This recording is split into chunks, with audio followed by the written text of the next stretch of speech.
Channel study material पर। Political science पर हमारी कंटिन्यू क्लासेज चल रही है, जिसमें आज हमारा टॉपिक रहेगा संविधान की महत्वपूर्ण अनुसूचियाँ। अगर आपने अब तक हमारा यूट्यूब चैनल सब्सक्राइब नहीं किया है तो अभी सब्सक्राइब करें और इस क्लास को ज़्यादा से ज़्यादा शेयर करें। तो चलिए आज की क्लास को हम शुरू करते हैं, जिसमें हमारा टॉपिक है संविधान की महत्वपूर्ण अनुसूचियाँ। अनुसूचियों की बात करें तो मूल संविधान में इन अनुसूचियों की संख्या 8 थी और वर्तमान में इन अनुसूचियों की संख्या 12 है। तो जो बाकी की 4 अनुसूचियाँ हैं उन्हें संविधान में जो संशोधन किए उनके द्वारा जोड़ी गई थी। तो चलिए बात करते हैं जो संविधान में अनुसूचियाँ हैं उनकी। तो पहली अनुसूची को देखते हैं। इसमें भारत का जो राज्य क्षेत्र है उसको परिभाषित किया गया है, यानी कि भारत में जो 28 राज्य हैं और 8 केंद्र शासित प्रदेश हैं उनके नामों का उल्लेख किया गया है। यानी जो पहली अनुसूची रहेगी हमारी संविधान की, उसमें भारत के राज्य क्षेत्र को परिभाषित किया है, अर्थात जो भारत में 28 राज्य हैं और 8 केंद्र शासित प्रदेश हैं उनके नामों का उल्लेख किया गया है, उनके बारे में बताया गया है। अब हम देखते हैं दूसरी अनुसूची को। इस अनुसूची में जो संवैधानिक पदाधिकारी होते हैं उनको जो वेतन मिलता है, यानी कि उनको जो सैलरी मिलती है, उनके बारे में उल्लेख किया गया है।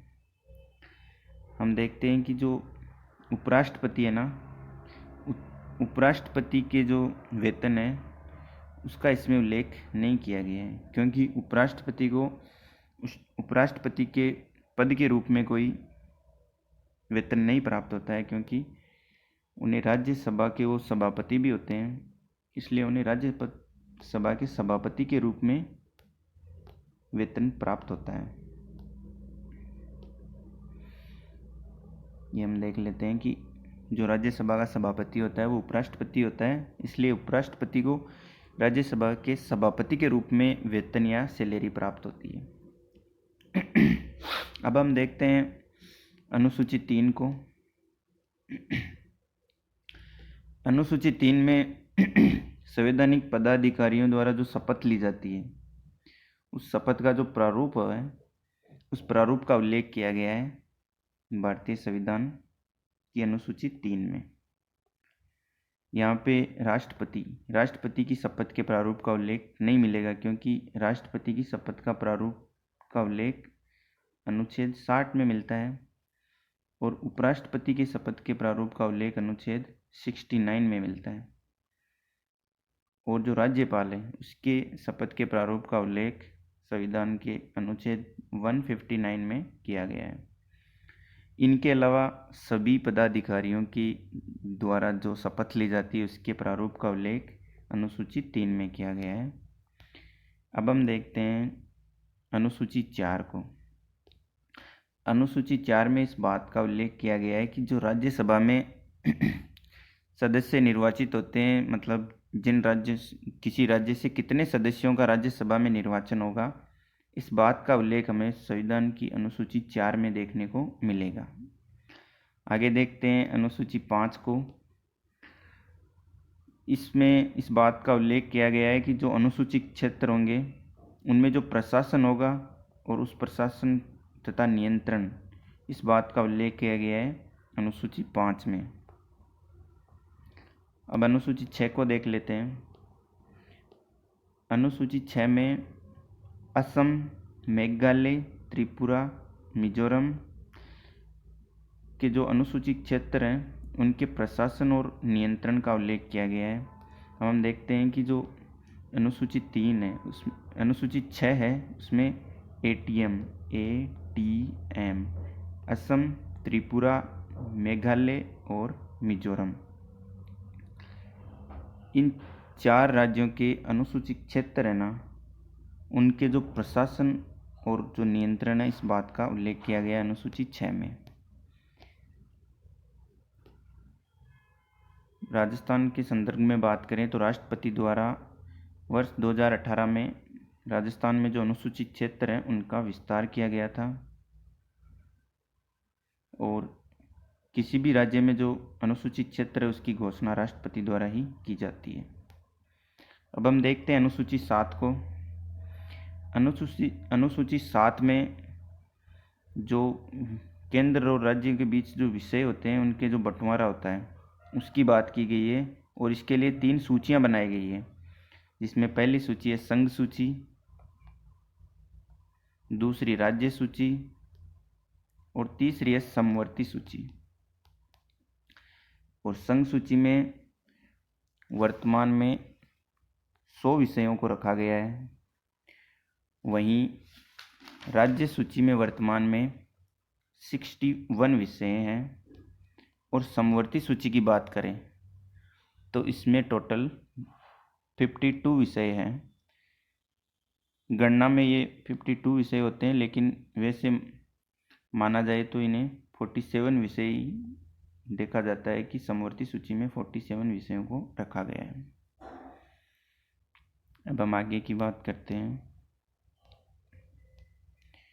हम देखते हैं 8वीं अनुसूची। 8वीं अनुसूची में जो संविधान में भाषा है उन भाषाओं का उल्लेख किया गया है कि भारत में कितनी भाषाएं आधिकारिक रूप से अधिकार प्राप्त है, कितनी भाषाओं को। तो मूल संविधान में ये 14 भाषाएं थी, और वर्तमान में इनकी संख्या 22 है। जो अंतिम 4 भाषाएं जोड़ी गई थी वो बोडो, डोगरी, मैथिली और संताली थी। बोडो भाषा असम की आधिकारिक भाषा है, डोगरी जम्मू कश्मीर की, मैथिली मध्य प्रदेश की है, और संताली भाषा को असम, झारखंड, उड़ीसा, बिहार, त्रिपुरा और बंगाल में बोलचाल में उपयोग में की जाती है। और ये जो अंतिम 4 भाषाएं थी उन्हें 92वें संविधान संशोधन के द्वारा वर्ष 2004 में जोड़ा गया था। हमारी जो राजस्थानी भाषा है वो संविधान की अनुसूची 8 में नहीं जोड़ी गई है। इसके साथ ही भोजपुरी और भोटी भाषा को भी नहीं जोड़ा गया है। इन भाषाओं को संविधान की अनुसूची 8 में शामिल करने के लिए आंदोलन चल रहे हैं। संविधान में राजस्थानी भाषा को जोड़ने की बात पहली बार 23 नवंबर 1949 को बलवंत सिंह मेहता ने की थी, और 24 नवंबर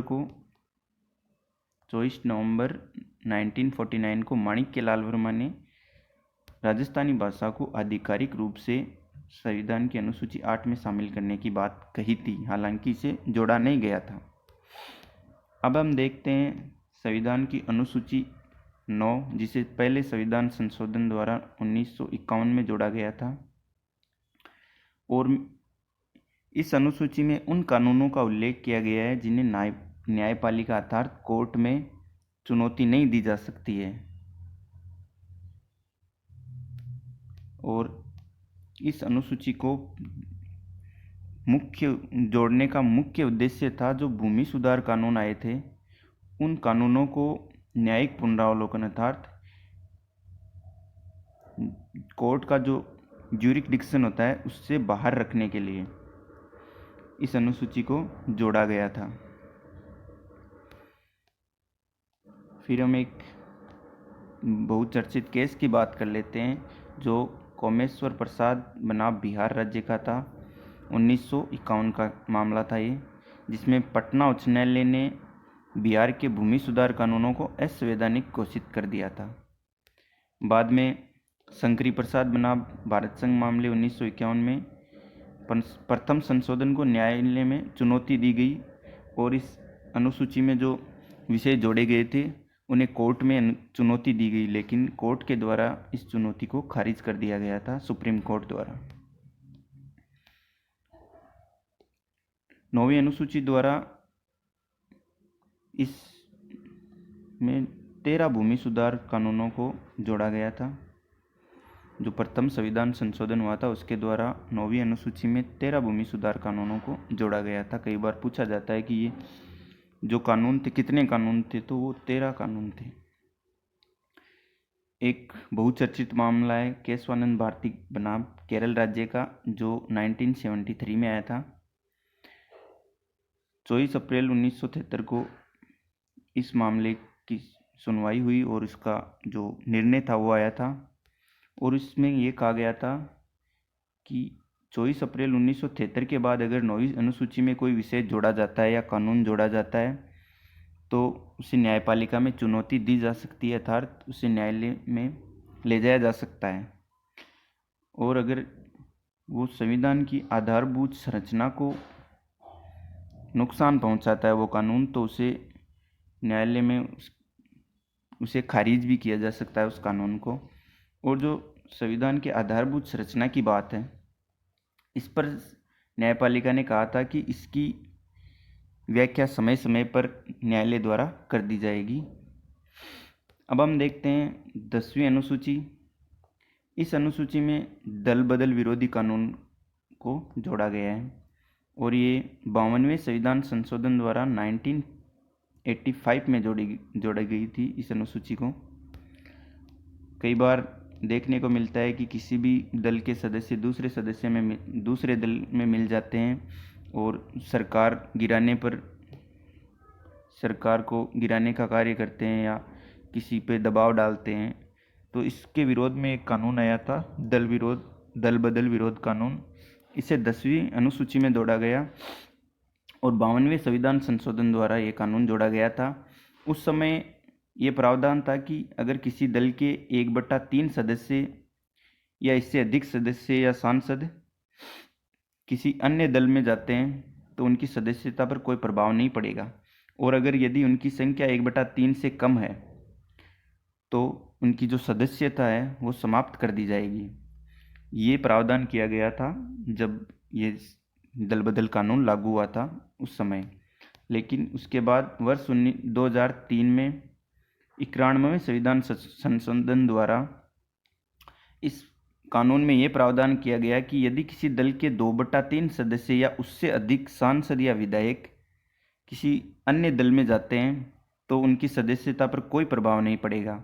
और अगर इनकी संख्या 2/3 से कम होगी तो उनकी सदस्यता समाप्त कर दी जाएगी। 2003 में ये प्रावधान कर दिया गया। और इस दल बदल के संदर्भ में सभी निर्णय सदन का जो अध्यक्ष होगा उसके द्वारा लिए जाएंगे और इसके विरुद्ध में न्यायपालिका में अपील भी की जा सकती है। अगर किसी को लगता है कि जो सदन का अध्यक्ष है उसने पक्षपात किया है या उसका निर्णय सही नहीं है तो उसे न्यायपालिका में अपील भी की जा सकती है या उसे चुनौती भी दी जा सकती है।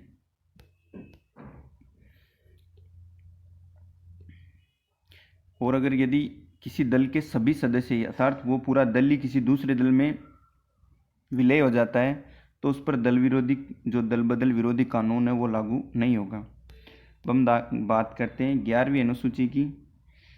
इसके अंतर्गत पंचायत राज संस्थाओं के जो 29 कार्य हैं उनका उल्लेख किया गया है और इस अनुसूची को 73वें संविधान संशोधन द्वारा 1993 में जोड़ा गया था। अर्थात 11वीं अनुसूची में जो पंचायत राज संस्थाओं के जो कार्य हैं और वो उन कार्यों की संख्या है 29। इन 29 कार्यों का उल्लेख 11वीं अनुसूची में देखने को मिलेगा, जिसे 1993 में 73वें संविधान संशोधन द्वारा जोड़ा गया था। अब हम बात करते हैं आखिरी और 12वीं अनुसूची। इस अनुसूची को 74वें संविधान संशोधन द्वारा 1993 में जोड़ा गया था और इसके अंतर्गत जो नगर पालिकाओं के कार्य होते हैं उनका उल्लेख किया गया है और नगर पालिका के कार्य हैं वो 18 निर्धारित किए गए हैं। नगर पालिकाओं के 18 कार्यों को 12वीं अनुसूची में जोड़ा गया है। तो चलिए दोस्तों, आज की क्लास हमारी यहीं समाप्त होती है। अब आप हमारे कमेंट सेक्शन में जाके बता सकते हैं हमारी क्लास आपको कैसी लगी और हमारा ये आपको प्रयास कितना सही लगा। थैंक यू दोस्तों।